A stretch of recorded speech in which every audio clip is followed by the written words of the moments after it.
Gloucestershire's batsmen made a wonderful start to the new LV County Championship season as they dominated the opening day against Essex at Chelmsford with hundreds for both Hamish Marshall and Dan Housego.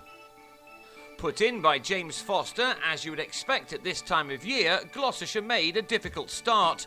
Chris Dent got a good one from David Masters, which he nicked behind on 8. While Gloucestershire's new skipper Michael Klinger drove with some overconfidence to give Foster his second catch and Masters his second wicket. Klinger went for 18 at 34 for 2, but generally, in spite of the green tinge, the wicket at Chelmsford turned out to be a rather good one to bat on, and Housego was soon settling into his game in partnership with Alex Gidman. With some comfort, they added 37 for the third wicket.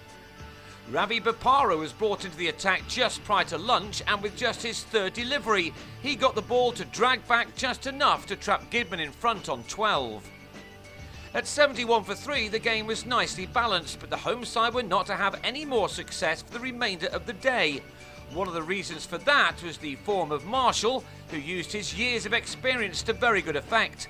The older ball was doing little, and Marshall was making the most of that, while his partner was also chugging along rather nicely in the afternoon sunshine against an Essex side which had left out their new recruit Sajid Mahmood. Indeed, the pitch was starting to play as if it had been baking under the hot sun for months, and that allowed Marshall to cut Graham Napier for a maximum over third man. This sharply taken single took Housego to his 50 off his 125th delivery, while Marshall soon followed suit with his 8th 4 to go with that 6 in a 50 which had used up 90 balls. Things were starting to look very good for the visitors. And as the day wore on, they got even better for the side which claimed the wooden spoon in the championship last year. Neither batsman gave a sniff of a chance as they batted through the middle session and into the final one in what was turning out to be a memorable opening day of the season. Foster may just have started to think about the wisdom of inserting as the runs flowed in the evening. He won't have been the only one to be surprised with the way the pitch played, and Marshall and Housego were by now taking full advantage and reaping the rewards for their earlier efforts.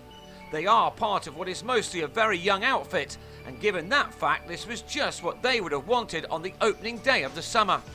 Marshall in particular began to make batting look rather easy as he and his partner approached first day hundreds. It was Marshall who got there first with a pulled 2 off Bopara.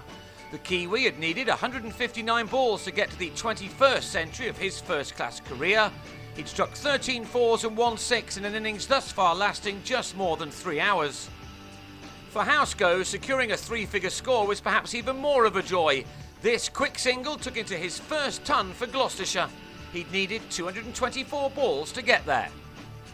Having both reached 3 figures, it was important for both batsmen to keep going against the second new ball to end the day, and that's just what they did with very few alarms as they carried their very impressive partnership to an unbroken 229 by the close, and that's a record for Gloucestershire against Essex for the 4th wicket. They'll both hope that the overnight break doesn't bring that to an end. They'll resume on the second morning on 300 for 3 with Housego on 124 and Marshall on 120. Essex may have another long day ahead of them.